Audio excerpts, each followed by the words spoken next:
இன்றைக்கி நம்ம பார்க்க போகிறது மீல் மேக்கர், சின்ன மீல் மேக்கர், சோயான்னு சொல்லுவாங்க. அது வந்து கிரேவி மாதிரி பண்ண போகிறேன். சோம்பு பட்டை போட்டுட்டேன், வதங்கிட்டு நல்லா வெடிச்சு ஒட்டி. நான் கடலெண்ணெய் தான் யூஸ் பண்ணேன், கடலெண்ணெய் தான் போட்டிருக்கேன். அடுத்து நறுக்கி வச்சுருக்கேன் குடமிளகாய் நல்லா வதக்கணும். வதங்குற தொட்டிக்கும் கொஞ்சம் அப்படியே சிம்மிலே வச்சுக்கலாம், கொஞ்சம் ஆன் பண்ணிக்கலாம் நல்லா. இப்போ குடமிளகா போட்டாச்சு. அந்த நெடி இதுவாகுது, வதங்கிக்கிட்டே இருக்கும். அடுத்து கொஞ்சம் தக்காளி ஆட் பண்ணலாம், வதங்கட்டும் இன்னும் கொஞ்சம். இப்போ தக்காளி போடுறேன். தக்காளி போட்டு நல்லா அதுவும் நல்லா அப்படியே எண்ணெயிலே அப்படியே சூடிலே இருக்கட்டும். உப்பு போட்டுட்டு வதக்கணும் நல்லா. கல் உப்பு போடுறேன், போட்டுட்டு கொஞ்சம் நேரம் மூடி வைக்கிறேன். அந்த தண்ணி போட்டோட்டி வெந்திருக்கும். அதில் கொஞ்சம் மஞ்சத்தூள் போடுறேன்.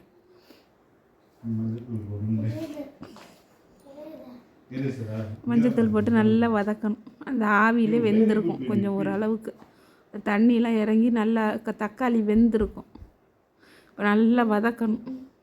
வதக்கிக்கிட்டே இருந்தோம்னா தக்காளியும் கிரேவி மாதிரி ஆயிடும். குடமிளகாயும் தக்காளியும் சேர்ந்து எண்ணெயில் திருப்பி கொஞ்சம் நேரம் மூடி வச்சுட்டு 5 மினிட்ஸ் எடுக்கணும். எடுத்துட்டு பூண்டு தட்டி போட்டேன். நான் ஒருத்தர் இஞ்சி பூண்டு பேஸ்ட்டு போடுவான், நான் பூண்டு தான் தட்டி. இந்த நெடி எனக்கு ஒத்துக்காது.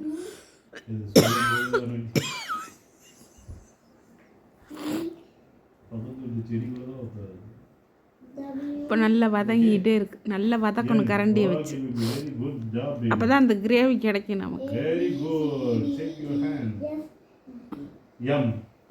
நல்லா வதக்கிக்கிட்டே இருக்கணும். ஒரு 5 மினிட்ஸ் நல்லா வதக்கணும். வதங்கினா அப்படி தொக்கு மாதிரி வந்துடும்.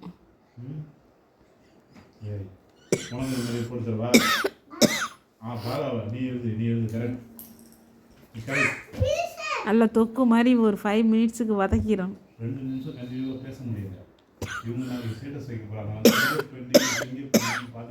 இப்போ மல்லித்தூள் போடுறோம். மல்லித்தூள் கொஞ்சம் மிளகாத்தூள் போடுறோம் கலந்து.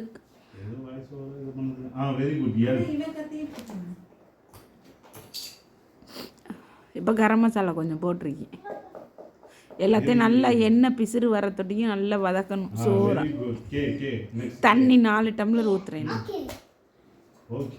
தேவைக்கு தக்கன செமி கிரேவினா 2 டம்ளர் போதும்.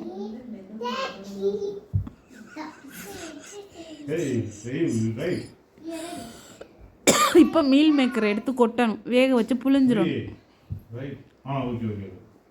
அப்படியே தொக்கு மாதிரி இருக்குது பாருங்கள். சப்பாத்திக்கு நல்லாயிருக்கும், ஃப்ரைட் ரைஸுக்கு எதுக்கு வேணாலும் நம்ம தொட்டுக்கலாம்.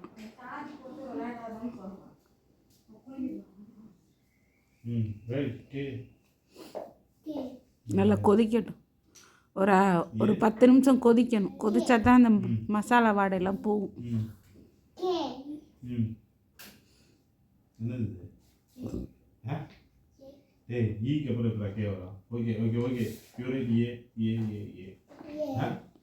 நல்லா வதங்கட்டும். நல்லா கொதிச்சு வருது. இப்போ மூடி போட்டு மூடிடணும்.